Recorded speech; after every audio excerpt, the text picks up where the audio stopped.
हरे कृष्ण कृष्ण हरे राम राम राम हरे हरे, हरे कृष्ण कृष्ण कृष्ण हरे हरे, हरे राम राम राम।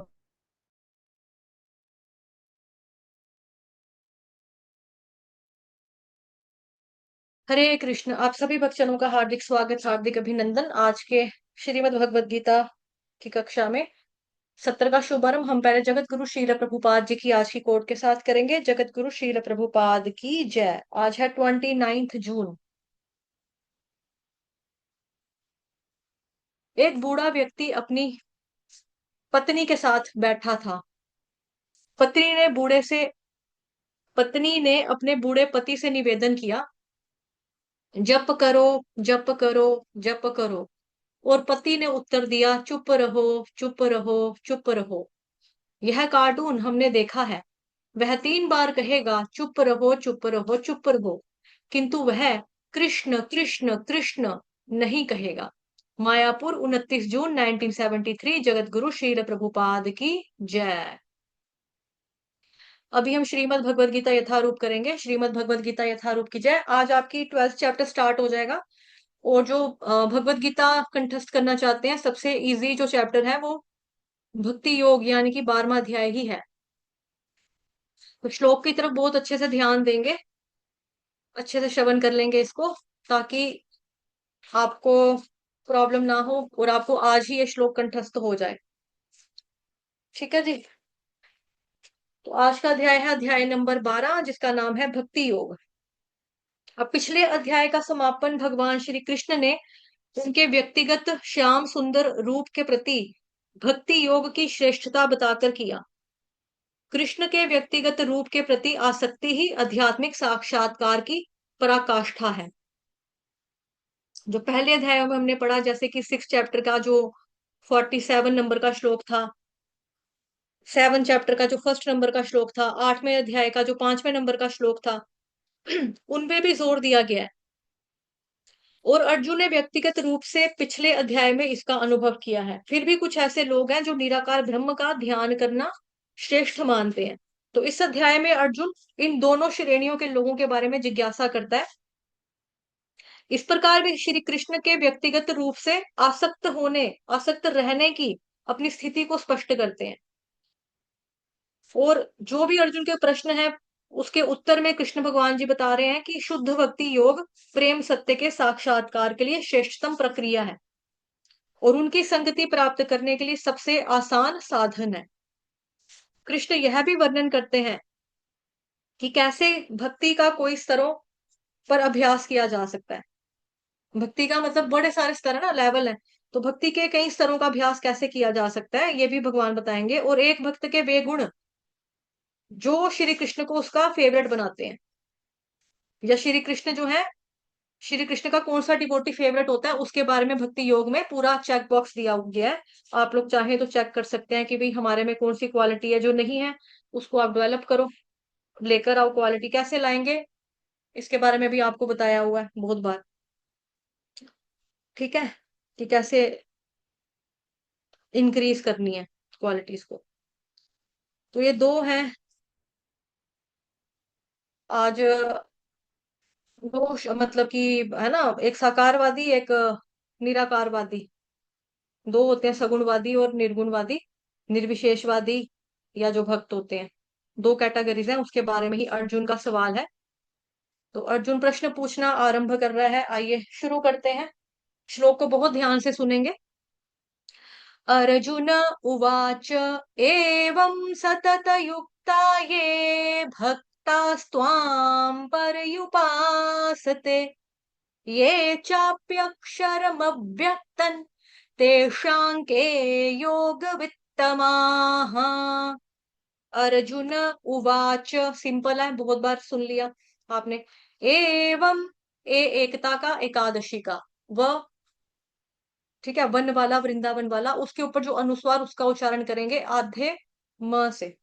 एवं सतत युक्ता ये भक्तास्त्वां पर्युपासते।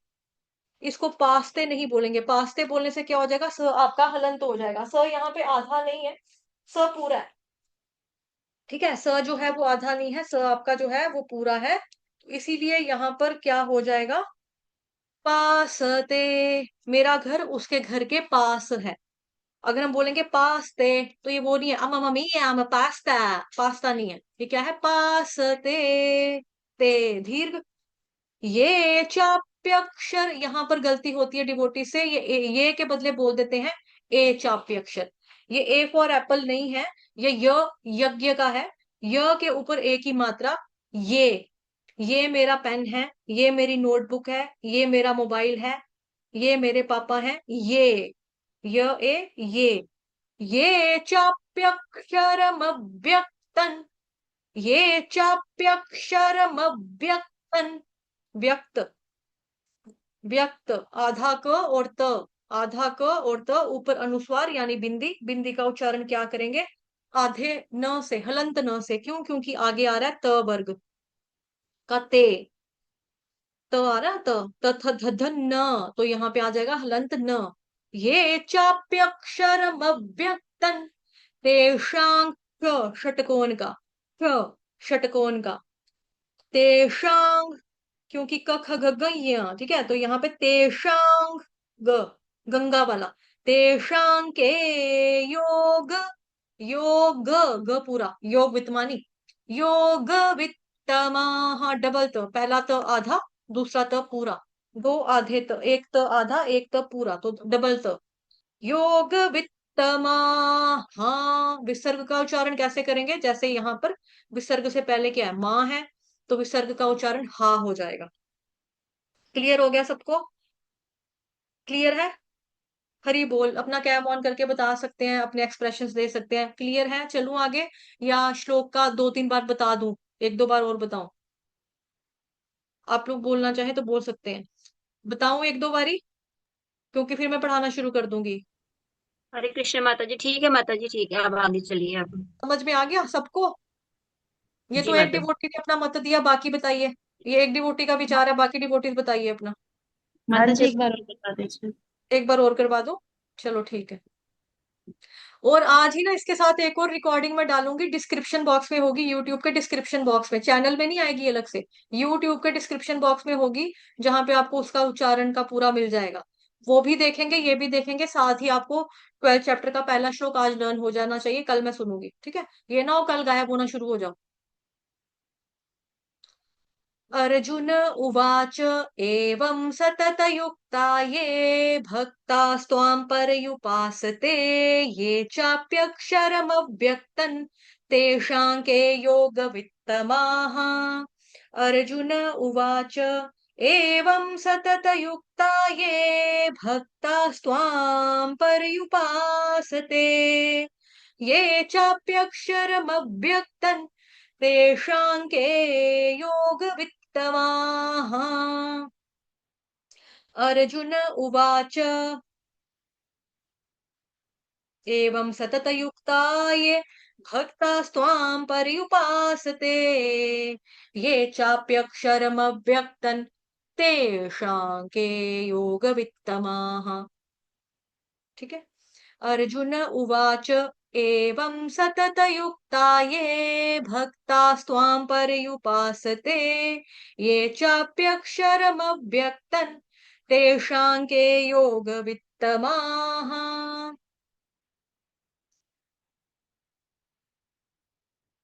और कौन सी धुन है, धर्म क्षेत्रे कुरुक्षेत्रे समवेता, एवं सततयुक्ता ये भक्तास्त्वां पर्युपासते, ये चाप्यक्षरमव्यक्तन् तेषां के योगवित्तमाः। चलिए अब आप रिपीट कीजिए, दोहराइए, गाओ। और एवं सततयुक्ताये भक्ता परिपासते, ये चाप्यक्षरे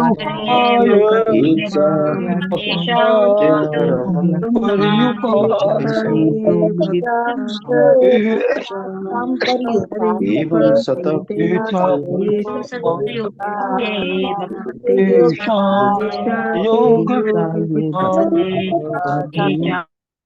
हरी बोल, अच्छा गाया आपने, एक डिवोटी की, 2-3 डिवोटीज की आवाज आ रही है मेरे को यहाँ पे, इसको वो पूरा र पढ़ रहे हैं, परयुपासते, परयु नहीं है, पर्युपासते, आधार रफार वाला र, रफार वाला र है ना, ये जो आप देख रहे हो य के ऊपर सी जैसा बना हुआ है, ये रफार वाला र, रेफ वाला र होता है। इसका मतलब ये आधा स्वर आपको निकालना है यहाँ पे, र का उच्चारण आधा होगा।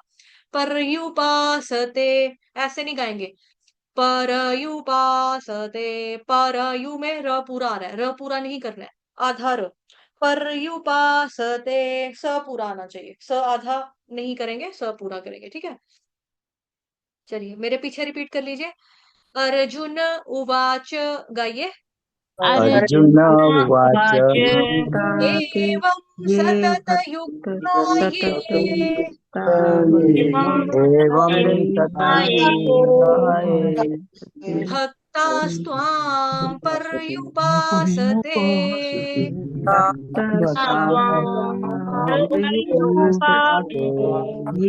ये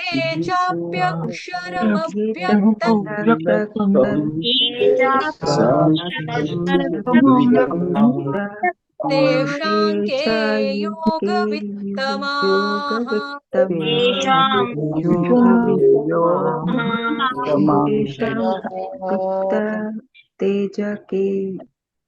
हरी बोल, बहुत सुंदर। ठीक है, दोनों वीडियोस में डाल दूंगी, तो दोनों वीडियो से आप उच्चारण सीख लेंगे, ठीक है। इसमें तो पूरा एक्सप्लेनेशन आ जाएगा। अर्जुन ने पूछा, जो आपकी सेवा में सदैव तत्पर रहते हैं या जो अव्यक्त निर्विशेष ब्रह्म की पूजा करते हैं, इन दोनों में से किसे अधिक पूर्ण यानी कि सिद्ध माना जाए। तात्पर्य जगत गुरु श्रील प्रभुपाद द्वारा, श्रील प्रभुपाद की जय। अब तक कृष्ण साकार, निराकार एवं सर्वव्यापकत्व को समझा चुके हैं और सभी प्रकार के भक्तों और योगियों का वर्णन भी कर चुके हैं। सामान्यतः अध्यात्मवादियों की दो श्रेणियों में विभाजित किया जा सकता है, ठीक है। दो श्रेणियां कौन कौन सी, एक है निर्विशेषवादी, दूसरा है सगुणवादी, साकारवादी, निर्गुणवादी। सगुणवादी भक्त अपनी सारी शक्ति से परमेश्वर की सेवा करता है, निर्विशेषवादी भी श्री कृष्ण की सेवा करता है, किंतु प्रत्यक्ष रूप से ना करके अप्रत्यक्ष रूप से निर्विशेष ब्रह्म का ध्यान करता है। इस अध्याय में हम देखेंगे कि परम सत्य की अनुभूति की विभिन्न विधियों का भक्ति योग सर्वोत्कृष्ट है। यदि कोई भगवान का सानिध्य चाहता है तो उसे भक्ति करनी चाहिए। जो लोग भक्ति के द्वारा परमेश्वर की प्रत्यक्ष सेवा करते हैं वह सगुणवादी कहलाते हैं। जो लोग निर्विशेष ब्रह्म का ध्यान करते हैं वो निर्विशेषवादी कहलाते हैं। यहाँ पे डिफरेंस बताया जा रहा है, ध्यान से सुनेंगे। यहाँ पर अर्जुन पूछता है कि इन दोनों में से कौन श्रेष्ठ है। यद्यपि परम सत्य के साक्षात्कार के अनेक साधन है, पढ़ा ना आपने, ब्रह्मेति परमात्मेति भगवानीति शब्दते, उसमें भक्ति, ये श्रीमद् भागवतम महापुराण में। किंतु इस अध्याय में श्री कृष्ण भक्ति योग को सब में श्रेष्ठ बताते हैं। यह सर्वाधिक प्रत्यक्ष है और ईश्वर का सानिध्य प्राप्त करने के लिए सबसे सुगम साधन है। श्रीमद् भगवत गीता के 2य अध्याय में भगवान ने बताया है कि जीव भौतिक शरीर नहीं है, वह आध्यात्मिक स्फुलिंग है और परम सत्य परम पूर्ण है। 7वें अध्याय में उन्होंने जीव को परम पूर्ण का अंश बताते हुए पूर्ण पर ही ध्यान लगाने की सलाह दी है। पुनः 8वें अध्याय में कहा है कि जो मनुष्य भौतिक शरीर का त्याग करते समय कृष्ण का ध्यान करता है वह श्री कृष्ण के धाम को तुरंत चला जाता है। ये बताया था ना मैंने अभी जब स्टार्ट किया था, इंट्रो दिया आपको कि आज का जब अध्याय शुरू किया उसका, उसमें मैंने सारी चीजें कवर कर दी हैं, ऊपर वाली जो भी हाईलाइट किया हुआ, मतलब मैंने ये सब 6 चैप्टर में क्या पढ़ा, 7 में क्या पढ़ा, 8वें के कौन से श्लोक में पढ़ा था, ठीक है। यही नहीं, 6ठे अध्याय के अंत में 6वें अध्याय का 47 नंबर के श्लोक में भगवान ने स्पष्ट कहा है कि योगियों में से जो भी अपने अंतकरण में श्री कृष्ण का चिंतन करता है वही परम सिद्ध माना जाता है। इस प्रकार प्राय प्रत्येक अध्याय का यही निष्कर्ष है कि मनुष्य को श्री कृष्ण के सगुण रूप के प्रति अनुरक्त होना चाहिए, क्योंकि वही चरम आत्म साक्षात्कार है। इतने पर भी ऐसे लोग हैं जो श्री कृष्ण के साकार रूप के प्रति अनुरक्त नहीं होते, वे दृढ़ता पूर्वक विलग रहते हैं। यहाँ तक कि श्रीमद् भगवत गीता की टीका करते हुए वे अन्य लोगों को श्री कृष्ण से हटाना चाहते हैं और उनकी सारी भक्ति निर्विशेष ब्रह्म ज्योति की ओर मोड़ देते हैं। वे परम सत्य के उस निराकार रूप का ही ध्यान करना श्रेष्ठ मानते हैं जो इंद्रियों की पहुंच से परे है तथा अप्रकट है। इस तरह सचमुच में अध्यात्मवादियों की दो श्रेणियां हैं। अब अर्जुन यह निश्चित कर लेना चाहता है कि कौन सी विधि सुगम है और इन दोनों श्रेणियों में से कौन सर्वाधिक पूर्ण है। दूसरे शब्दों में वह अपनी स्थिति स्पष्ट कर लेना चाहता है, क्योंकि वह श्री कृष्ण के सगुण रूप के प्रति अनुरक्त है, वह निराकार ब्रह्म के प्रति आसक्त नहीं है। वह जान लेना चाहता है कि उसकी स्थिति सुरक्षित तो है, निराकार स्वरूप चाहे इस लोक में हो चाहे भगवान के परम लोक में हो, ध्यान के लिए समस्या ही बना रहता है। वास्तव में कोई भी परम सत्य के निराकार रूप का ठीक से चिंतन नहीं कर पाता। अतः अर्जुन कहता है कि इस तरह वे समय गंवाने से क्या लाभ। अर्जुन को 11वें अध्याय में अनुभव हो चुका है कि कृष्ण के साकार रूप के प्रति आसक्त होना श्रेष्ठ है, क्योंकि इस तरह वे एक ही समय अन्य सारे रूपों को समझ सकता है और श्री कृष्ण के प्रति उसके प्रेम में किसी प्रकार का व्यवधान नहीं पड़ता। अतः अर्जुन द्वारा श्री कृष्ण से इस प्रकार महत्वपूर्ण प्रश्न पूछे जाने से परम सत्य के निराकार तथा साकार सब रूपों का अंतर स्पष्ट हो जाएगा। ठीक है, तो है जी आपका अर्जुन उवाच एवं सततयुक्ता ये भक्तास्त्वां पर्युपासते ये चाप्यक्षरमव्यक्तम् तेषां के योगवित्तमाः। एवं सततयुक्ता ये भक्तास्त्वां पर्युपासते ये चाप्यक्षरमव्यक्तम् तेषां के योगवित्तमाः। देखो मैंने बहुत बार दोहरा दिया, लर्न हो जाना चाहिए शाम तक। ठीक है, शाम तक याद हो जाना चाहिए। चलो आगे पढ़ते हैं, शुरू करते हैं अपना। बड़ी आराम से सुनेंगे, बड़ी आराम से पढ़ेंगे। आप लोगों से एक विनती है, अगर आप लोग अच्छा समझे, ठीक समझे, आपके पास समय हो तो समय निकाल कर आप लोग ना इसका वो करके आया करो, क्या बोलते हैं, रीड करके आया करो तात्पर्य को। उससे आपको चीजें अच्छे से क्लियर हो जाया करेंगी, क्योंकि भक्ति योग भगवान का फेवरेट अध्याय है, सेंटर में है एकदम। ठीक है, चलिए। अर्जुन ने पूछा, जो आपकी सेवा में सदैव तत्पर रहते हैं या जो अव्यक्त निर्विशेष ब्रह्म की पूजा करते हैं, इन दोनों में से अधिक पूर्ण यानी कि सिद्ध किसे माना जाए। तो ये जो अर्जुन का प्रश्न है कि कौन बेस्ट है, कौन सिद्ध है, इन दोनों में से कौन कौन में से किस किस में से, आई मीन साकार या निराकारवादी में से कौन अच्छा है, निर्विशेषवादी या भक्त में से कौन अच्छा है, भगवान आपका कौन सा फेवरेट है, किसको सही मानना चाहिए। ये बहुत ही रेलिवेंट और इंपॉर्टेंट क्वेश्चन है, क्योंकि ये द्वंद्व है ना एक तरह का, यहाँ या वहां, साकार या निराकार, सगुण या निर्गुण।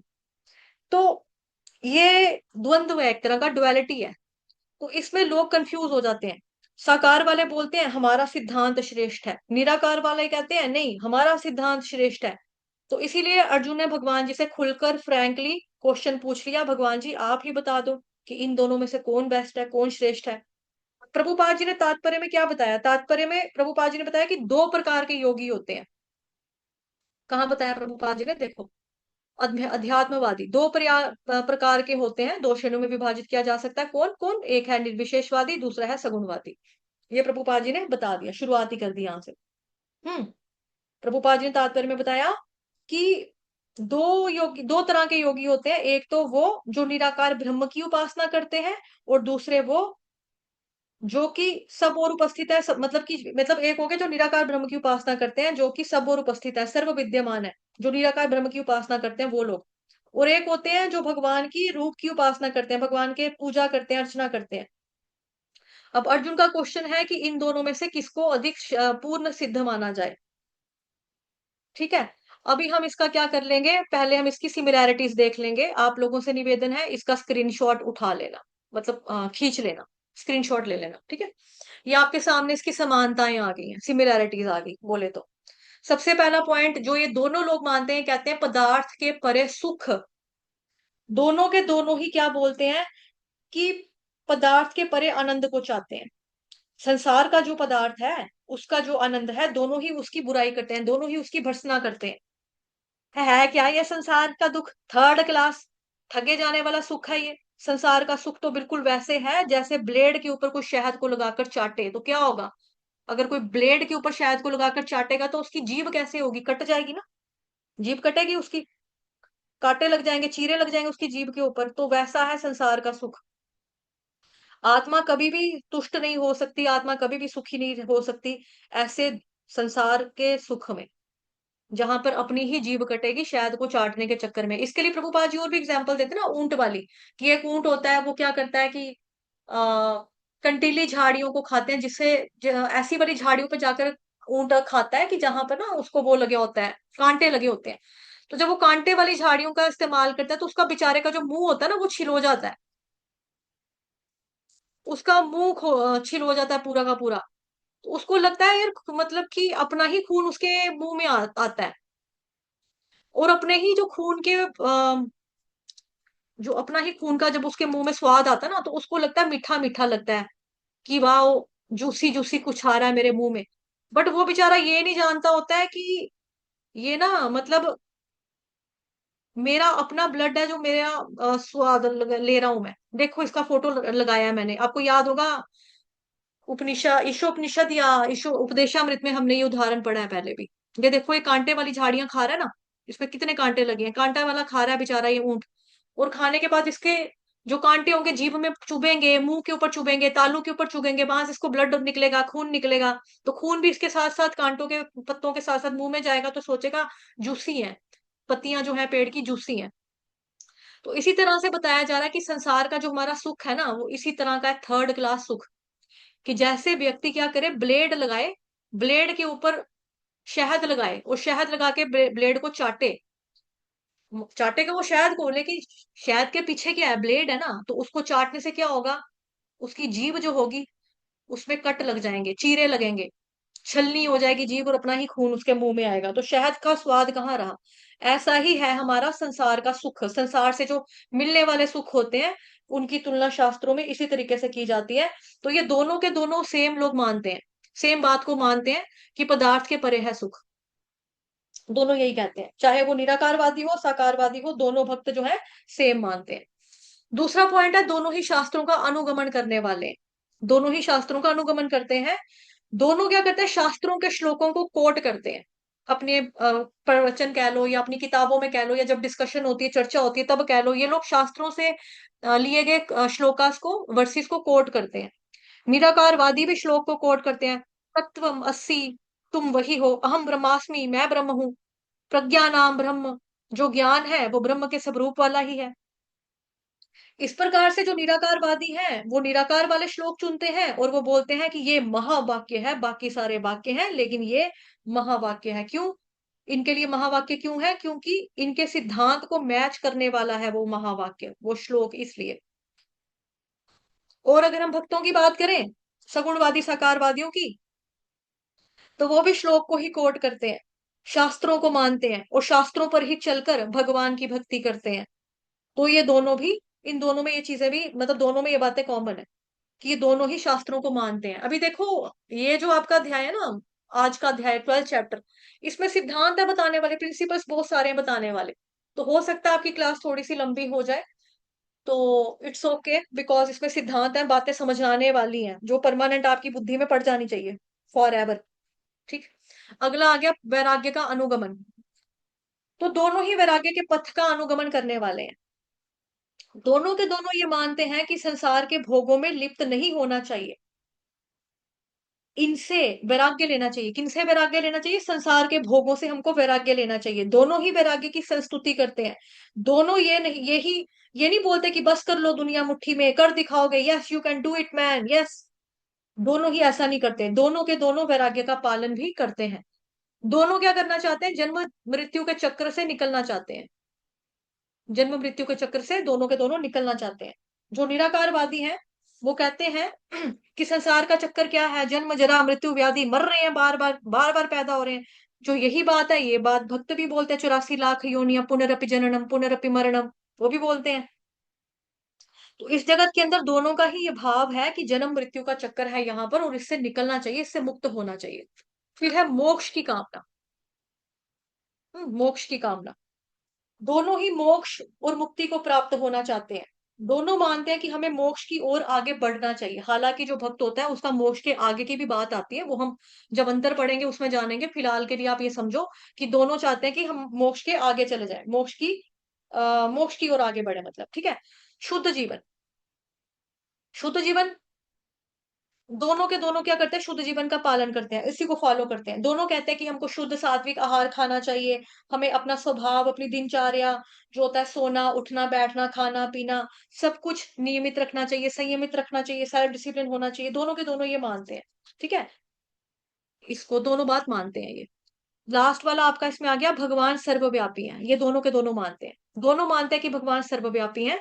इस तरह से चाहे वो भक्त हो, मतलब कि सगुणवादी हो या निर्गुणवादी, साकारवादी हो या निराकारवादी, निर्विशेषवादी या भक्त, दोनों के दोनों क्या मानते हैं, ये सारी ये सारी सिमिलरिटीज जो हमने पढ़ी, 7 के 7 पॉइंट जो हमने पढ़े समानताओं के, ये दोनों के दोनों बिलीव करते हैं। ठीक है, इस तरह से दोनों में दोनों योगों में समानताएं हैं, और अंतर भी है, कुछ अंतर आप लोगों के सामने आ गया, इसका भी स्क्रीनशॉट ले लो। ठीक है, एक तरफ आप देख लो निराकारवादी, दूसरी तरफ आप देख लो साकारवादी। अब यहाँ पे निराकार साकारवादी नहीं लिखा बिकॉज ये सिमिलैरिटीज है ना, दोनों के पॉइंट्स कॉमन थे, तो यहाँ पे मैंने डब्बा नहीं बनाया अलग से, खाना मतलब रो कॉलम अलग अलग नहीं किया मैंने, यहाँ पर मैंने अलग अलग कर दिया बिकॉज ये डिफरेंस है। निराकारवादी, और जो निराकारवादी बोलते हैं, पहला पॉइंट इनका है नो एक्टिविटी। ठीक है, निराकारवादी नो एक्टिविटी। निराकारवादी मानते हैं कि मुक्ति के बाद यानी निराकार में प्रवेश करने के बाद वहां पर कोई भी एक्टिविटी नहीं है, वहां पर बस आत्मा रहती है और वहां कोई कार्य नहीं है, वहां बस निराकार ब्रह्म का आनंद लेती है, दैट्स इट, कोई एक्टिविटी नहीं है। लेकिन जो भक्ति का सिद्धांत है, जो भक्ति का सिद्धांत है वो कहता है, वो ये मानता है कि मुक्ति के बाद यानी मोक्ष के बाद there is super duper hyper activity, spiritual activity. जो भगवान का धाम है, भगवान के धाम में भगवान की सेवा करता है भक्त, तो वहां पर तो ऐसी एक्टिविटी, और यहाँ पर तो फिर भी हम कुछ लोग थमे हुए हैं ना, क्योंकि यहाँ पर प्रकृति के गुणों ने हमको बांध कर रखा हुआ है, सतोगुण रजोगुण तमोगुण ने हमको बांध कर रखा है। लेकिन जो मुक्त आत्मा होती है, जो वहां पर पहुंच जाती है भगवान के धाम में, ना तद भासयते सूर्यो ना शशांको न पावकः यद गत्वा न निवर्तन्ते तद्धाम परमं मम। जो एक बार वहां पर पहुंच जाता है भगवान जी के धाम में, तो वो कहते हैं वहां पर तो एक्टिविटी एक्टिविटी है, इतनी एक्टिविटी है कि भाई सेवाएं इतनी सारी सेवाएं। यहाँ पे तो क्या होता है हमारे क्या बोलेंगे, हमारे पृथ्वी पर, पृथ्वी पर क्या होता है कि जो मंदिर में भक्त भी होते हैं ना, उनको भी एक दूसरे से कभी कभार, हालांकि होना नहीं चाहिए ऐसा, बट फिर भी क्योंकि सतोगुण रजोगुण तमोगुण के अंडर होते हैं ना हम लोग, उसके इन्फ्लुएंस में होते हैं, मोड में होते हैं, तो हम लोग क्या करते हैं, जल पड़ते हैं, मतलब हाय उसको ये वाली सेवा दी, हाय उसको भगवान के राजभोग की सेवा मिल गई, मुझे देखो यार झाड़ू मारने की सेवा मिलती है हमेशा, क्या यार उसको देखो उसने पता नहीं क्या किया है, कि कौन सा काम किया है, इसकी क्यों बनती है टेम्पल के प्रेसिडेंट से इतनी, इसको देखो इतनी अच्छी अच्छी सेवा मिलती है, इसको प्रसाद की पैकिंग की सेवा देते हैं जन्माष्टमी पे, इसको भगवान जी के भोग बनाने की सेवा दे देते हैं। मेरे को तो कहते हैं कि तू चप्पलों के पास खड़ा रहना, चप्पल साफ कर करके दे देना लोगों की जो आएंगे, क्या यार। तो पृथ्वी पे लोगों में इस तरह की भावना कभी कभार माइंड में आ जाती है, हालांकि हो सकता है वो मुंह से ना बोलते हो, कई बार जो क्लोज डिवोटीज होते हैं बोल भी देते हैं एक दूसरे को कि आपको तो ये मिल गया जी सेवा, आप लकी हो, you're so lucky, lucky man, मुझे तो कुछ नहीं, देखो मेरे को तो क्या, कई बार ऐसा बोल देते हैं, बट ऐसा बोलना नहीं चाहिए हमें। और दूसरी बात यह है कि ना तो बोलना चाहिए, ना ही इस चीज को महसूस करना चाहिए, अगर आप महसूस भी करो तो दूसरे वक्त को नहीं बोलना चाहिए। लेकिन जैसा कि मैंने बताया कि यहाँ पर हमें प्रकृति के तीन गुणों ने बांध के रखा हुआ है, सतोगुण रजोगुण तमोगुण, इन लोगों ने क्या किया हुआ है, हमको बांध कर रखा हुआ है। तो बांध कर रखने की वजह से क्या होता है, हम ऐसा बोल देते हैं, हम ऐसा फील कर लेते हैं। लेकिन वहां पर कौन है जो वहां जाएगा, वो मुक्त आत्मा है। मुक्त आत्मा जो होती है उसको कोई भी किसी भी प्रकार का बंधन नहीं है, ना ही उसको कोई प्रॉब्लम होती है, वो और खुश होता है, ये सेवा बहुत अच्छे कर रहे हो आप, और अच्छे से करो, वहां सेवा की कोई कमी नहीं है, सेवा की कोई कमी नहीं, कोई कीर्तन कर रहा है, कोई भगवान जी के लिए फूल बना रहा है, कोई भगवान जी के लिए गाजर का हलवा बना रहा है, कोई भगवान जी के लिए फ्रूट तोड़ के फ्रूट की चाट बना रहा है, कल्पतरु वृक्षा बाम पे आपके वो पेड़, मान लो कि आप सेब के पेड़ से बोलोगे मैंगो दे दो, वो मैंगो दे देगा आपको पेड़, भगवान की सेवा के लिए। ठीक है, तो वहां पर कोई भी बंधन नहीं है, इसीलिए अब एक्टिविटी सुपर डुपर एक्टिविटी है वहां पर, मुक्त आत्माओं के लिए कोई बंधन नहीं है उनको। लेकिन जो निराकारवादी है वो मानते हैं कि कोई एक्टिविटी ही नहीं होती है, कोई एक्टिविटी नहीं होती। जो लोग फेसबुक पे लाइव देख रहे हैं, वहां पे डिस्क्रिप्शन में लिंक दे रखा है, और साथ ही कमेंट सेक्शन में भी दिया हुआ है, और जितनी भी फोटोज आज पोस्ट हुई हैं कोर्स की ऊपर फेसबुक पे आप जो देख रहे हैं वहां पर भी लिंक दिए हुए हैं, आप लोग आना चाहें तो जुड़ सकते हैं। कक्षा बिल्कुल फ्री होती है, सारी कक्षाएं फ्री हैं, चाहे वो शिव तांडव स्तोत्र हो, भागवतम महापुराण की कक्षा हो, भगवत गीता के श्लोक कंठस्थ करने की कक्षा हो, या कथा की कक्षा हो, एक्सप्लेनेशन की कथा हो, कोई भी कथा हो, कुछ भी भगवान जी का कुछ भी चल रहा है कथा वगैरह, उसका 1 रुपया भी चार्ज नहीं किया जाता। जो भक्त देख रहे हैं फेसबुक पे लाइव वो यहाँ पर आकर जुड़ सकते हैं। उसके बाद दूसरा ये लोग बोलते हैं निराकारवादी और साकारवादी, इन दोनों में दूसरी पॉइंट क्या है, दूसरा पॉइंट है जी इनका कि निराकारवादी मानते हैं कि जो निराकार ब्रह्म में प्रवेश करने के बाद आत्मा वहां पर एक्टिविटी तो क्या ही करेगी, बल्कि उसका अस्तित्व भी एक हो जाता है, आत्मा का अस्तित्व एक हो जाता है। यानी निराकार ब्रह्म के साथ एक हो जाती है, वो घुल मिल जाती है। ठीक है, मैं रंग शरबतों का तू मीठे भात क्या घाट का पानी। तो ऐसा फिल्मों में होता है, रियल लाइफ में ऐसा नहीं होता है कि कुछ शिकंजवी थोड़ा पी रहे हैं हम लोग, नींबू पानी थोड़ा बना रहे हैं कि नींबू पानी, नींबू निचोड़ो, थोड़ा सा नमक डालो, थोड़ा सा डालो आप चीनी, और थोड़ा सा भुना हुआ जीरा डाल दिया, साड़ कर उसको तो बोलो घोलो तो चलो पी लो, सब एक हो गया। ऐसा नहीं होता, ये निराकारवादी मानते हैं। ठीक है, निराकारवादी मानते हैं यानी ब्रह्म, जो निराकार ब्रह्म के साथ जाकर वो एक हो जाती है, वो घुल मिल जाती है, एक हो जाती है। लेकिन जो भक्ति का सिद्धांत है उनमें ये अंतर है कि मुक्ति के बाद भी व्यक्ति की इंडिविजुअलिटी, जो व्यक्तित्व होता है ना उसका, वो बने रहता है। ये भक्ति का सिद्धांत कहता है। तो यहाँ भी है और वहां भी है। जैसे प्रभुपाद जी इसका एग्जाम्पल दिया करते थे कि अगर कोई व्यक्ति बीमार है, प्रभुपाद जी इसका एग्जाम्पल देते थे कि अगर कोई व्यक्ति बीमार है तो बीमार होने पर वो अस्पताल में है, और ठीक होने के बाद वो अस्पताल के बाहर है। लेकिन अस्पताल के अंदर जाने पर वो क्या था, एक इंसान, एक व्यक्ति था, और अस्पताल से बाहर आने के बाद वो क्या है, एक इंसान, एक व्यक्ति है। उसी प्रकार से conditioned soul, liberated soul, liberated soul और कंडीशनड सोल, बद्ध जीवात्मा, मुक्त जीवात्मा, लेकिन वो आत्मा तो हमेशा ही रहेगी। एग्जिस्टेंस जो है आत्मा की वो कभी भी खत्म नहीं होती। ठीक है, उसके बाद आ गया अगला अंतर इसमें। ठीक है, वैरायटी नो वैरायटी। वैसे दोनों मानते हैं कि भगवान सब और है, लेकिन जो निराकारवादी है वो ये मानते हैं कि वो सब और तो है लेकिन होमोजीनियस। होमोजीनियस मतलब सजातीय है, यानी कि उनमें कोई अंतर नहीं है। वह निराकार ब्रह्म जो यहाँ है वो वहां है, वो यहाँ है वहां है, यहाँ वहां वहां यहाँ, जहां देखो तहां तहां सब और है। निराकार ब्रह्म मतलब देखना क्या है, दिखता नहीं है ना, दिखता नहीं है। ये बेसिकली भजन निकल गया एक मेरे मुंह से, यहाँ वहां जहां तहां देखो संतोषी माँ अपनी संतोषी माँ, ये भजन है। तो मेरे मुंह से उसमें मैं निकल गया कि यहाँ वहां जहां जहां तहां, ऐसा निकल गया। और दूसरा मेरे मन में ये आया, जहां देखो, आता ना चैतन्य चरितमृत का श्लोक कि जहां देखो वहां कहो कृष्ण का उपदेश करो। तो एनीवेज जो ये है आपके निराकारवादी, ये लोग बोलते हैं कि निराकार ब्रह्म जो है वो यहाँ है वहां है, यहाँ वहां सब हो रहा है, निराकार ब्रह्म। लेकिन उसमें कोई जो विविधता होती ना, विवि विविधता वो नहीं है। देर इज नो वेराइटी उस सर्वव्यापी निराकार के अंदर। लेकिन जो भक्त लोग हैं वो मानते हैं, जो भक्त हैं वो मानते हैं कि ब्रह्म जो है वो सब हो रहा है, नो डाउट, ठीक है। लेकिन भले ही ब्रह्म सब और है लेकिन उसमें वैरायटी है, और ब्रह्म का स्रोत भी है जो है पर ब्रह्म यानी श्री कृष्ण भगवान। और भगवान सर्वव्यापक भी है, भगवान शक्ति के रूप में सर्वव्यापक है, विस्तारों के रूप में भी सर्वव्यापक है, अपने अवतारों के रूप में भी सर्वव्यापक है, निराकार ब्रह्म के रूप में भी सर्वव्यापक है। इन सब में वैरायटी है। आत्मा अलग है, भगवान की शक्तियां वो डिफरेंट है, भगवान की लीला शक्ति जो है वो अलग है, योग माया है, महामाया है। तो देर इज ऑल वेराइटी, सारा वैरायटी है। क्योंकि भगवान खुद सर्वव्यापी कैसे है, शक्तियों के माध्यम से, विस्तारों के माध्यम से। लेकिन जो निराकारवादी हैं, एक मिनट इसका याद रखना, भाव्य प्रभु 78%। ठीक है, मैं थोड़ा सा स्क्रीन बड़ा कर रही हूँ।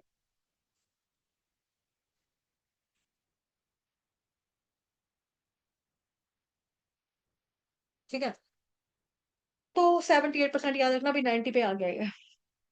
तो शक्तियों के माध्यम से, विस्तारों के माध्यम से भगवान हर ओर सर्वव्यापक है। लेकिन जो निराकारवादी वो ये नहीं मानते कि ब्रह्म के अंदर कोई शक्ति भी है। बस शक्ति अगर मान लेंगे कि शक्ति भी है तो शक्ति और शक्तिमान फिर दो हो जाएंगे ना, फिर उनको प्रॉब्लम हो जाएगी। कैसे स्वीकार करेंगे इस बात को, कैसे वो बोलेंगे कि हाँ भाई ये दो है। वो दो को नहीं बोल सकते ना कि शक्ति भी है तो शक्तिमान भी है, फिर तो दो हो गए, दो हो जाएंगे। तो अद्वैत रहेगा नहीं, या तो द्वैत हो जाएगा, ये तो द्वैत हो जाएगा, फिर दिक्कत हो जाएगी। इसीलिए फिर निराकारवादी ये मानते हैं कि ब्रह्म जो है वो सब हो रहा है लेकिन वो होमोजीनियस है, यानी उसके अंदर कोई विविधता नहीं है, विविधता नहीं है। लेकिन जो भक्त है वो ये मानते हैं कि भगवान सब और है लेकिन भगवान में विविधता भी है।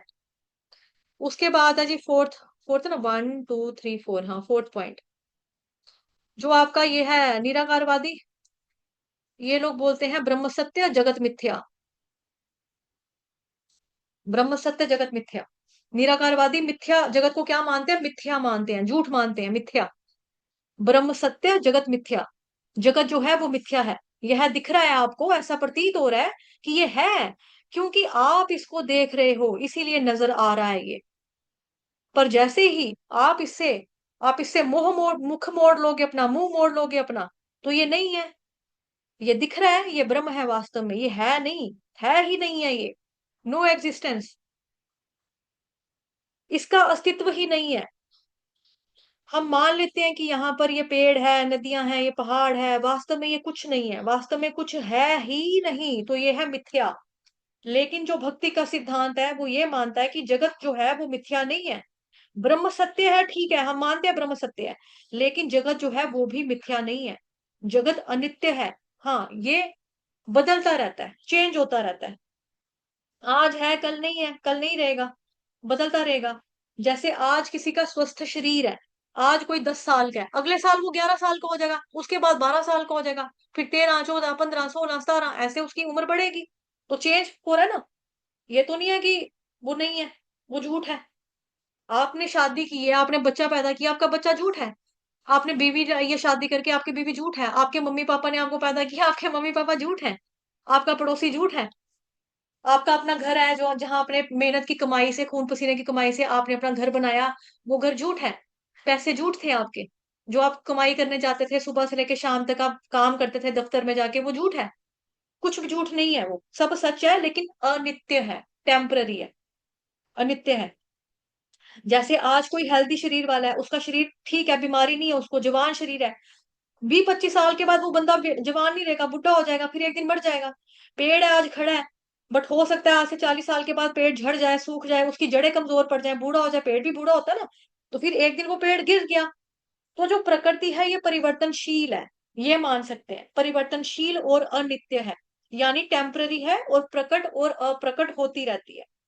लेकिन है, ये रियल, ये रियल है। जैसे भगवान का जो आध्यात्मिक जगत है वो तो सत्य है ही, लेकिन साथ ही परमानेंट भी है। ये जगत परमानेंट नहीं है बस, बट है, ये भी सत्य है, क्योंकि भगवान परम सत्य है। तो परम सत्य से जो भी निकलेगा वो कभी भी असत्य नहीं होगा, क्योंकि हम कहाँ से निकले? हम भगवान जी के है ना अंश, तो हम झूठ थोड़ी ना हुए।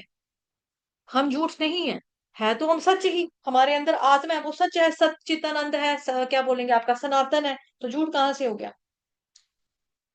पूर्ण से जो चीज निकलेगी वो पूर्ण ही रहेगी। ओम पूर्णमदः पूर्णमिदम पढ़ा था आपने ईशोपनिषद में, है ना, पढ़ा था ये चीज। तो परम सत्य है भगवान श्री कृष्ण, तो परम सत्य से जो भी निकलेगा वो कभी भी असत्य नहीं होगा, वो मिथ्या कभी भी नहीं होगा, वो भी सत्य होगा।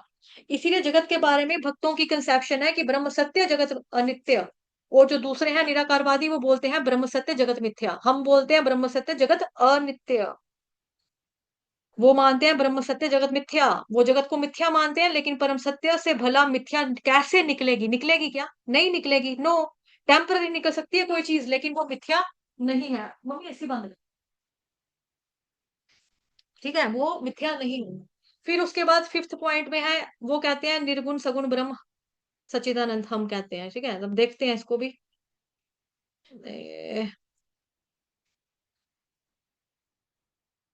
ओ, तो हाईलाइट हो गया, चलो। जो निराकारवादी है वो भगवान को, ईश्वर को उपाधि मानते हैं, तो डेजिग्नेशन है जी। जो लोग, हम लोग जो है ना, जो हम कहते हैं ये कृष्ण भगवान है, ये राम भगवान है, ये नरसिंह भगवान है, ये कहते हैं भगवान बोलना लाइक, ये तो उपाधि है, टाइटल है। ईश्वर को उपाधि मानते हैं कि निराकार ब्रह्म है, वो सत्वगुण के मिश्रण में होकर फिर ये क्या बन गए? राम कृष्ण नरसिंह इत्यादि का स्वरूप ले लेते हैं ना। यहाँ पे क्या लिखा है? ओब्लिक डाल के सगुण ब्रह्म, ये लिखा है ना मैंने, निर्गुण ओब्लिक डाला है, सगुण ब्रह्म। जो निराकारवादी हैं वो भगवान को, ईश्वर को उपाधि मानते हैं कि जो निराकार ब्रह्म है वो सत्वगुण के मिश्रण में होकर फिर ये राम कृष्ण नरसिंह इत्यादि का स्वरूप ले लेते हैं। पर वो पर ब्रह्म जो चिन्मय है वो निर्गुण है, और ये सगुण ब्रह्म है, ऐसे ये इन लोगों का दावा है। राम कृष्ण नरसिंह जो है ये सगुण ब्रह्म है, वो ये मानते हैं। लेकिन भगवान श्री कृष्ण खुद श्रीमद् भगवत गीता में कहते हैं जन्म कर्म च मे दिव्यम, यहाँ पे ना डबल च आएगा, सच्चिदानंद। ठीक है, यहाँ पे डबल जो आएगा। जन्म कर्म च मे दिव्यम यो वेति तत्वतः, भगवान खुद कह रहे हैं कि मेरा जन्म कर्म जो है वो दिव्य है, भगवान का सब कुछ दिव्य है।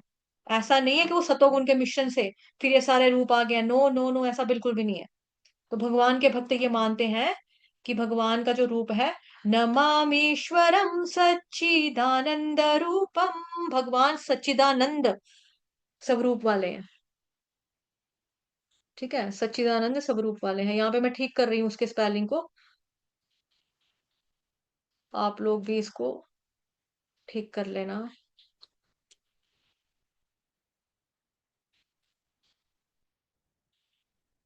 ठीक है, आप लोग जो स्क्रीनशॉट लिया है, यहाँ पे स्पेलिंग की गलती थी, ये मैंने ठीक कर दिया, इसको ठीक कर लेना। तो जो हम लोग हैं वो क्या कहते हैं, नमामीश्वरम सच्चिदानंद रूपम, भगवान का सच्चिदानंद रूप है। ईश्वर परम कृष्ण सच्चिदानंद विग्रह, अनादिरादिर गोविंद सर्व कारण कारणम। तो ईश्वर परम कृष्ण सच्चिदानंद विग्रह, तो भगवान का जो रूप है वो सच्चिदानंद है, वो संसारिक नहीं है शास्त्रों के अनुसार। इसीलिए जो भक्त हैं वो मानते हैं कि भगवान का ये जो जगत है ये सगुण है, भगवान खुद सगुण है। जगत में हमें चीजें दिख रही हैं, प्रतीत होती हैं, लेकिन भगवान सबसे ऊपर है। उसके बाद फिर वहां से निकलने वाला जो प्रकाश है वो निराकार है। आप लोग रोशनी को महसूस, किसी किसी चीजों को आप महसूस कर सकते हो ना, देख थोड़ी ना सकते हैं, फील कर सकते हैं, तो वो निराकार है। खुशबू आपको नजर नहीं आती, खुशबू को आप खुशबू को सूंघा जाता है, खुशबू को हम सूंघ सकते हैं। अगर आप कहीं से निकले, हाँ यहाँ पे लगता है आसपास कोई रोज गार्डन है, लगता है गुलाबों के फूलों की कितनी अच्छी खुशबू आ रही है, गुलाब के फूल की, हाँ हाँ खुशबू आ रही है। गुलाब का फूल है तो खुशबू आ रही है ना। तो गुलाब का फूल क्या है, साकार, खुशबू क्या है, निराकार। हाँ, साथ वाले घर में गाजर का हलवा बन रहा है, कितनी खुशबू आ रही है, वाह। हाँ हाँ, खुशबू आ रही, खुशबू आ रही है। उनके घर से गाजर के हलवे की खुशबू आ रही है, बिकॉज उन्होंने गाजर चीर के कद्दूकस करके उसको डाली होगी ना कढ़ाई में, देसी घी में बना रहे होंगे, खोया वगैरह डाल के, ड्राई फ्रूट डाल के, तभी आपको खुशबू आ रही है ना। वहां पे गाजर है तो गाजर, गाजर के हलवे की खुशबू आ रही है। गाजर साकार हो गया, गाजर के हलवे की खुशबू निराकार हो गई, खुशबू सिर्फ। लेकिन जब गाजर का हलवा प्लेट में सजकर आपके सामने आएगा अच्छी प्रेजेंटेशन के साथ, तो आप बोलोगे हाँ ये गाजर का हलवा भी साकार है, खुशबू भी कितनी अच्छी है, खुशबू निराकार है। सूरज जो है वो सूरज साकार है, उसकी किरणें निराकार है, उसकी किरणें निराकार है। ठीक है, उसकी जो गर्माहट आपकी बॉडी पे फील करते हैं, जब हम सर्दी में धूप जाकर सेकते हैं, वो निराकार है, बॉडी को गर्माहट लगती है, वो निराकार है। लेकिन बॉडी पे गर्माहट का आना, ये क्या है। ठीक है, तो ऐसा भक्त लोग मानते हैं। भक्त यही मानता है कि भगवान का रूप जो है, भगवान साकार है, सगुण है, और सच्चा सच्चिदानंद स्वरूप है भगवान का, ऐसा भक्त मानते हैं। जो निराकारवादी होते हैं वो ये मानते हैं कि जो ब्रह्म है वो तो निर्गुण है, लेकिन भगवान तो सगुण है। इसीलिए कई बार लोग बोलते हैं कि हाँ आप सगुण ब्रह्म की पूजा करते हो, आप सगुण ब्रह्म की पूजा करते हो, हो। फिर हम क्या कर सकते हैं ऐसे लोगों का, कुछ नहीं कर सकते हैं। कोई विवि कोई विविधता नहीं, विविधता नहीं, विविधता नहीं। और जो दूसरे हैं वो विविधता को स्वीकार करते हैं। छठे नंबर का पॉइंट, जो निराकारवादी है वो ईश्वर जीव प्रकृति को एक मानते हैं। वो कहते हैं, वो एक मानते हैं, किस किस को एक मानते हैं, सबको एक ही मानते हैं। वो कहते हैं कि ये जो विविधता है जो है ये बस दिख रही है, असल में कोई डिफरेंस है नहीं है, अलग अलग कुछ नहीं है, सब एक है। कौन कौन एक है, ईश्वर एक है, प्रकृति एक है, जीव सब एक है, all is one, all one. ऐसा ये लोग कहते हैं निराकारवादी, निर्विशेषवादी वाले। लेकिन जो भक्त हैं वो मानते हैं कि नहीं, ईश्वर जीव प्रकृति तीनों अलग अलग हैं, तीनों का अलग अलग अस्तित्व है। जीव अलग है, प्रकृति अलग है, भगवान अलग है। हालांकि प्रकृति और जीव भगवान के ऊपर ही निर्भर करते हैं। तो ईश्वर से ही प्रकृति आई है, ईश्वर से ही जीवात्मा आई है, ईश्वर से निराकार ब्रह्म भी आया है। ईश्वर कृष्ण भगवान जो है हमारे, उन्हीं से भगवान के अवतार भी आए हैं बाकी। लेकिन इन सब में विविधता है, सारे अवतारों में भी आपस में विविधता है। लेकिन और साथ साथ ही जो प्रकृति है, उसमें भी विविधता है। एक है आध्यात्मिक प्रकृति, एक है भौतिक प्रकृति। हर एक जीवात्मा उसमें भी आपस में विविधता है। हर एक सोल अपने आप में एक इंडिविजुअल है। अगर मैं और आप एक हो जाए तो फिर आपको मेरे पास पढ़ने की जरूरत क्या है? अगर गुरु और शिष्य एक हो जाए तो गुरु जो शिष्य होगा वो गुरु महाराज से मंत्र जाकर दीक्षा क्यों लेगा? वो कहेगा आप और मैं एक ही है। तो निराकारवादी में होता है ऐसा। ये लोग जिससे दीक्षा लेते हैं ना बाद में उसकी सब एक है, फिर वैसे ही हो जाते हैं, सब एक है। अगर कोई एक हो जाएगा, सभी एक हो जाएंगे, आप जीवात्मा ही अगर सारी एक हो जाएंगी, तो ये कांग्रेस पार्टी, बीजेपी पार्टी, आम आदमी पार्टी, इन लोगों को तो इकट्ठे हो जाना चाहिए। इनको अलग अलग पार्टियां बनाने की क्या जरूरत है? जो हम टीवी के ऊपर देखते हैं डिस्कशन, इंडिया आवाज सुनो, मैं पूछता हूँ पप्पू सरकार ने आज तक, कांग्रेस की सरकार ने आज तक किया गया है? पैसा कहाँ गया? जी हाँ, इटली की डायन सारा खा गई। जी हाँ, इटली की डायन सारा खा गई, नोच नोच के सारा पैसा देश का लेगी, चोरी कर लिया, ये कर लिया, वो कर लिया। वो बोलेंगे बीजेपी सरकार ने क्या किया, बीजेपी की सरकार ने क्या किया। तो अगर ये सारे एक हैं तो फिर इनके बीच में, इनके विचारों के बीच में, काम करने के तरीके के ढंग में इतना डिफरेंस क्यों है? मेरे को अगर भिंडी खाना पसंद है, आपको राजमा चावल खाना पसंद हो सकता है। मेरे को अगर चॉकलेट खाना पसंद है, आपको आइसक्रीम समोसा खाना पसंद हो सकता है। तो अलग अलग है ना। एक कहाँ से हो गए हम? जीवात्मा सारी एक कहाँ से होगी? है ही नहीं है, सभी अलग अलग है, सबकी अलग अलग है। हर एक सोल का अपना अपना एक व्यक्तित्व है। उसका व्यक्तिगत भगवान जी के साथ संबंध है। हर किसी का अपना अपना एक यूनिक संबंध है। तो इसीलिए संबंध भी अलग अलग है भगवान के साथ, भगवान के अवतार भी अलग अलग है। लेकिन क्योंकि सबके सब भगवान जी से आ रहे हैं, इसीलिए सबके सब भगवान की फैमिली में काउंट हो रहे हैं। वसुदेव कुटुंबकम। तो इसीलिए ईश्वर, जीव, प्रकृति ये सब अलग है। इनको विविधताएं भी हैं। इवन काल के अंदर भी, काल जो है जगत के अंदर कार्य करता है स्खलित करने का, लेकिन आध्यात्मिक जगत के अंदर काल लीलाओं में सहयोग देता है। तो वो भी इसीलिए आध्यात्मिक, मतलब कि इसलिए आध्यात्मिक भी है रूप काल का। काल का रूप आध्यात्मिक भी है और साथ ही संसारिक रूप भी है काल का। तो दोनों ही है। तो जो भक्त है वो विविधता को स्वीकार करते हैं, और जो निराकारवादी है वो विविधता को स्वीकार नहीं करते हैं। जो निर्विशेष ब्रह्म को मानते हैं वो इसको स्वीकार नहीं करते हैं। 7th पॉइंट, कोई संबंध नहीं है और ये कहते हैं संबंध है। किसके साथ संबंध है, किसके साथ संबंध नहीं है, देखेंगे। जो निराकारवादी है उनका लक्ष्य क्या है? मोक्ष। भक्तों का भी लक्ष्य है मोक्ष।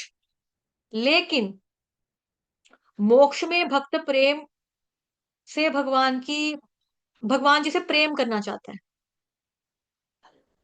ठीक है, भक्त भगवान जी से प्रेम करना चाहता है। जो पंचम पुरुषार्थ है, जो जो कि मोक्ष से भी आगे है। इसीलिए भक्तों की परिभाषा है, मोक्ष का मतलब भगवान की सेवा करना, भगवान की उपासना करना, भगवान के साथ एक रस में रिश्ता जोड़ना। ये है वास्तव में जीवन का लक्ष्य एक भक्त के लिए। और जो निराकारवादी है वो किसी भी प्रकार का संबंध भगवान जी से नहीं बनाते। क्यों? क्योंकि वो भगवान को मानता है क्या? नहीं। ईश्वर तो सगुण ब्रह्म है। ये तो सत्वगुण के मिश्रण से राम कृष्ण शिव जी इत्यादि ये नरसिंह भगवान ये सब बन गए हुए हैं इनके। That's it. इसीलिए वो संबंध नहीं बनाता। निराकार ब्रह्म में प्रवेश करना है उसको, सेवा उसको करनी ही नहीं है। इसीलिए निराकार ब्रह्म को चुनते हैं वो लोग, ताकि एक हो जाए बस वहां पर। आनंद ही आनंद हो, ब्रह्मानंद हो, आनंद हो, सेवा करने की कोई इच्छा नहीं है, अपना ही आनंद हो। सेल्फिशनेस है ना ये, मतलब ही बनना ही है। तो इसीलिए उनके लिए जो लक्ष्य है वो है बस जन्म मृत्यु के चक्र से बाहर निकलना, संसार के बंधन से निकल जाना, यही उनके जीवन का लक्ष्य है। इसीलिए उनको बोलते हैं मोक्ष की स्थिति, ये मोक्ष है। लेकिन जो भक्त हैं वो इससे और आगे जाना चाहते हैं। वो इसीलिए नहीं कि जन्म मृत्यु का बड़ा कष्ट है, बस निकल जाए एक बार, स्यापा खत्म हो, निकलो एक बार जाकर यहाँ पे और ब्रह्म की ओर बढ़ जाओ। नो, भगवान के भक्त चाहते हैं यहाँ से निकलकर भी भगवान श्री कृष्ण की सेवा करना है। जो हम यहाँ पर सेवा कर रहे हैं ना, मतलब तिलक लगा रहे हैं, कंठी पहन रहे हैं, साड़ी पहन रहे हैं, धोती पहन रहे हैं, शिखा रखी है सिर के ऊपर अपने, प्रभु जी लोगों ने, ठीक है, भगवान जी को भोग लगा रहे हैं, अर्च विग्रह की सेवा कर रहे हैं, भगवान जी के वस्त्रों, उनको वस्त्र पहना रहे हैं, भोग लगा रहे हैं, भोग भोग बांट रहे हैं दूसरों को प्रसादम के रूप में, भगवान जी का खाया वो शिष्ट बांट रहे हैं, प्रसादम खुद पा रहे हैं। तो ये सारा क्या है? ये जो एक्टिविटी है वहां पे जाकर भी हमको करनी पड़ेगी। तो एक तरह की ट्रेनिंग ले रहे हैं हम यहाँ से। ऐसा बिल्कुल भी नहीं कि वहां पे जाके हम काम खुश हो जाएगा, उधर कुछ भी नहीं है। उधर इससे ज्यादा है।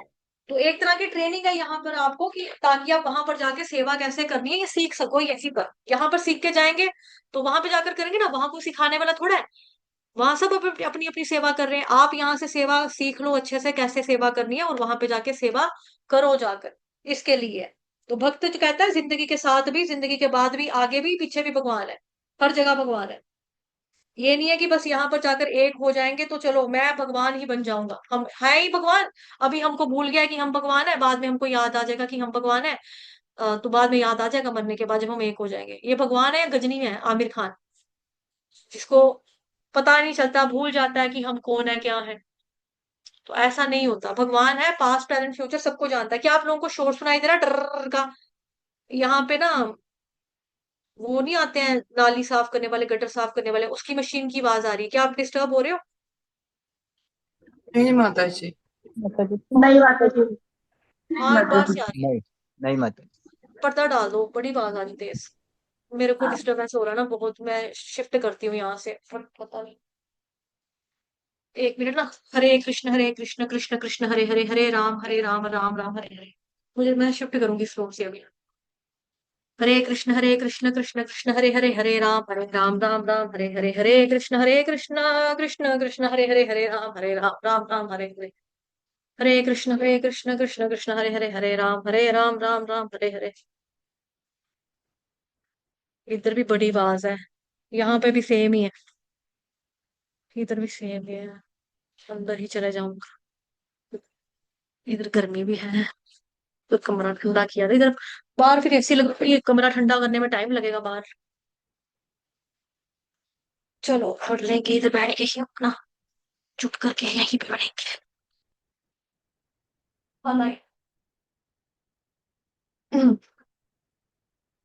ठीक है। तो क्या बता रही थी आपको मैं। एक मिनट, लैपटॉप को इधर करेंगे। फाइल किधर गई मेरी, आ गई फाइल। हम्म। तो हमें वहां पर भी सेवा करनी है, हमारा लक्ष्य वहां पे भी यही है कि भगवान की सेवा करना। लेकिन अगर भगवान भक्त को बोले कि नहीं नहीं अभी तुम संसार में रहो, बाद में आना, 1-2 लाख जन्म के बाद में आना, तब तक आप सेवा ही करते रहो मेरी यहाँ पर। तो भगवान का भक्त बोलेगा ठीक है भगवान, जैसी आपकी इच्छा। लेकिन जो दूसरे हैं वो कहेंगे हम स्यापा कदम हो, फटाफट निकले, मिल जाए जाकर। लेकिन जो भक्त होगा वो कहेगा भगवान ओके, जैसा आपकी मर्जी, ठीक है। तो भगवान के भक्त को अपने आनंद से कुछ भी नहीं लेना देना होता, कुछ भी नहीं सोचता। जैसे हमें बोलते हैं ना, बार बार हमको बताया जाता है, रिमाइंड करवाया जाता है सीनियर डिवोटिस के द्वारा कि हरे कृष्ण महामंत्र का जो जप कर रहे हो, माला कर रहे हो, वो भी अपनी प्रसन्नता के लिए नहीं कर रहे हो, भगवान की प्रसन्नता के लिए करनी है। प्रचार जो है अपनी प्रसन्नता के लिए नहीं कर रहे हो कि मैंने प्रचार किया, ये भी भगवान की प्रसन्नता के लिए प्रचार करना है। श्रवण जो कर रहे हो अपनी प्रसन्नता के लिए नहीं कर रहे हो, भगवान की खुशी के लिए कर रहे हो। हाँ नो डाउट हमको भी आनंद की अनुभूति होती है, भगवान जी का जो कथाएं हैं उसको सुन के हम पवित्र होते हैं, शुद्ध होते हैं, तो हमको अच्छा लगता है ना। लेकिन आनंद की बात जहां पर करी जाएगी, प्रसन्नता की बात जहां पर की जाएगी, तो वो प्रसन्नता भगवान की होनी चाहिए, हमारी अपनी नहीं। तो भक्त को अपने आनंद के बारे में कुछ भी नहीं सूझता कि मेरा भला हो जाए, मेरा आनंद हो जाए, नो। वो सिर्फ और सिर्फ भगवान जी की सेवा करना चाहता है। तो ये बहुत बड़ा अंतर है दोनों के बीच में। साथ ही लास्ट पॉइंट जो है इसका अंतर का, वो कहते हैं कि इनके पास ना बड़े सारे सवालों के जवाब ही नहीं है। जो आपका ये ना निराकारवादी वाले, माया का ओरिजिन क्या है ये निराकारवादी नहीं बता पाते। सब कुछ एक है, ब्रह्म ब्रह्म ब्रह्म ब्रह्म ब्रह्म ब्रह्म ब्रह्म ब्रह्म ब्रह्म ब्रह्म, ऐसा वो लोग बोलते हैं। उनको पूछो अच्छा, अगर ये सब एक है तो फिर माया कहाँ से आई, तो बोलते हैं ब्रह्म का ही सब रूप है ये। तो पूछो उनको कि क्या ये भी एक तरह से ब्रह्म ही है, तो बोलेंगे हाँ बिल्कुल, माया और ब्रह्म एक ही है, एक ही बात है ये। और आत्मा को पूछो तो वो कहेंगे हाँ आत्मा आत्मा आत्मा भी बिल्कुल ब्रह्म है, आत्मा भी ब्रह्म है। तो आत्मा माया में गिरी हुई है क्या? हाँ आत्मा माया से गिरी हुई है। लेकिन माया से निकलना है तो फिर अब सोचने की बात है, जब ब्रह्म ब्रह्म में पड़ा हुआ है तो ब्रह्म से निकलकर ब्रह्म इस ब्रह्म में क्यों जाएगा? तो इस तरह से निराकारवादी जो है वो कई प्रश्नों के उत्तर नहीं ढूंढ पाते हैं। लेकिन जो भक्त हैं वो ये मानते हैं कि माया भगवान की शक्ति है, और माया अपने मालिक को कभी भी कवर नहीं कर सकती। तो भगवान के जो भक्त हैं उनको तो माया का तत्व क्लियर है। लेकिन जो निराकारवादी होते हैं वो माया का ओरिजिन क्या है ये बात नहीं बता पाते। तो जैसे किसी निराकारवादी से पूछ लो कि माया कहाँ से आई, तो निराकारवादी बोलेंगे अविद्या से आई। और पूछो कि अविद्या कहाँ से आई, तो बोलेंगे वो माया से आई। और पूछो अविद्या और माया दोनों कहाँ से आए, फिर वो चुप हो जाते हैं, कोई उत्तर नहीं है उनके पास। तो निराकारवादी इस तरह से बहुत सारे प्रश्नों का जो उत्तर है वो लोग दे ही नहीं पाते, नहीं दे पाते।